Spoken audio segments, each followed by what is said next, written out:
সারা ভারতের 12টি যে জ্যোতির্লিঙ্গ আছে তার মধ্যে সোমনাথ জ্যোতির্লিঙ্গ অন্যতম। এটি 12টি জ্যোতির্লিঙ্গের মধ্যে প্রথম জ্যোতির্লিঙ্গ। আমরা হাওড়া থেকে আমেদাবাদ এক্সপ্রেসে রওনা দিলাম সোমনাথের উদ্দেশ্যে। আমরা প্রথমে যাব আমেদাবাদ, সেখান থেকে রাতের ট্রেন ধরে যাব ভেরাবল। ভেরাবল থেকে সোমনাথের দূরত্ব মাত্র 6 কিলোমিটার। ভেরাবল পৌঁছে আমরা একটি অটো নিয়ে চলে এলাম সোমনাথে। বন্ধুরা, এই হচ্ছে গুজরাটের সোমনাথ মন্দির, যেটি দ্বাদশ জ্যোতির্লিঙ্গের প্রথম জ্যোতির্লিঙ্গ। 1026 খ্রিস্টাব্দে গজনী সুলতান মামুদ এটিকে লুণ্ঠন করে নিয়েছিলেন। আমি এখন দাঁড়িয়ে আছি সেই সোমনাথ মন্দিরের সামনে। সোমনাথ মন্দিরে আসতে গেলে আসতে হবে আমেদাবাদ। আমেদাবাদ থেকে যেতে হবে গান্ধীনগর, ওখান থেকে ট্রেন ধরে আসতে হবে ভেরাবলে। এই সোমনাথ মন্দিরে আসতে গেলে সবচেয়ে ভালো থাকার ব্যবস্থা হচ্ছে ট্রাস্ট। এই ট্রাস্টের ডরমেটরি রুম আছে, আমি ট্রাস্টে থাকলে খুব ভালো হবে। এছাড়াও পিছন দিকে, মন্দিরের পিছন দিকেও অনেক হোটেল আছে, সেখানেও আপনারা থাকতে পারেন।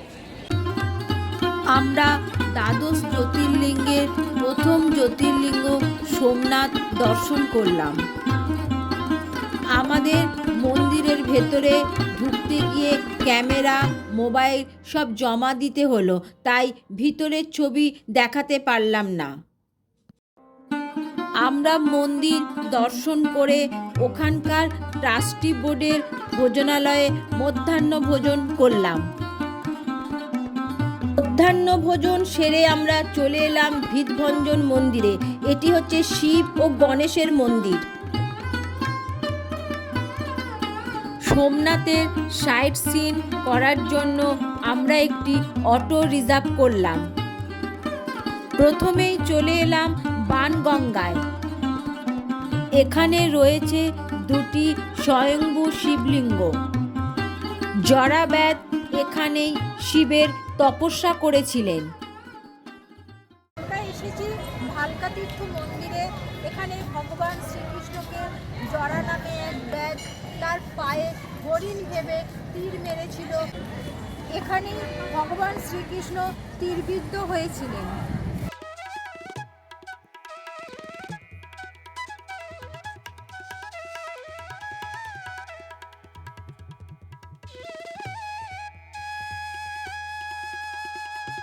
এরপর আমরা এলাম পাণ্ডব গুহায়।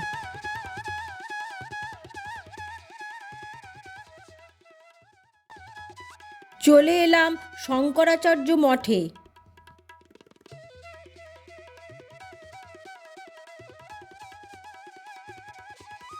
ত্রিবেণী ঘাটে, যেখানে হিরণ, কপিলা ও সরস্বতী তিনটে নদী একসঙ্গে এসে মিশেছে। এর পাশেই রয়েছে আরব সাগর।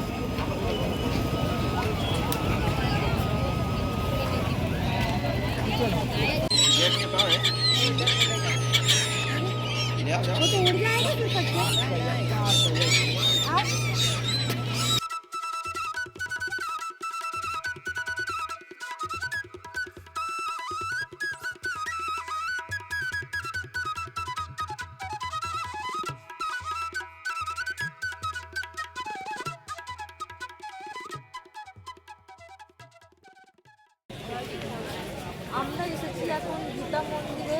এছাড়াও এখানে আরও অনেক মন্দির আছে, লক্ষ্মীনারায়ণ মন্দির, ওদিকেও একটা মন্দির আছে।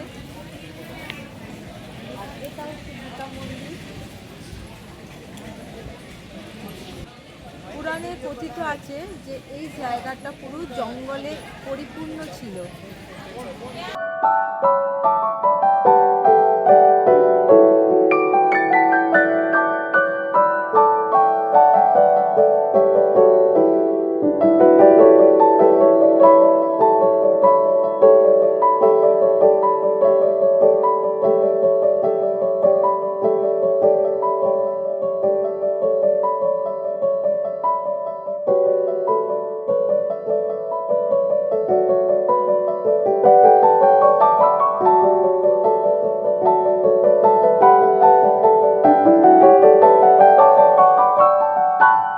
গীতা মন্দিরের পাশ দিয়ে বয়ে গেছে হিরণ নদী।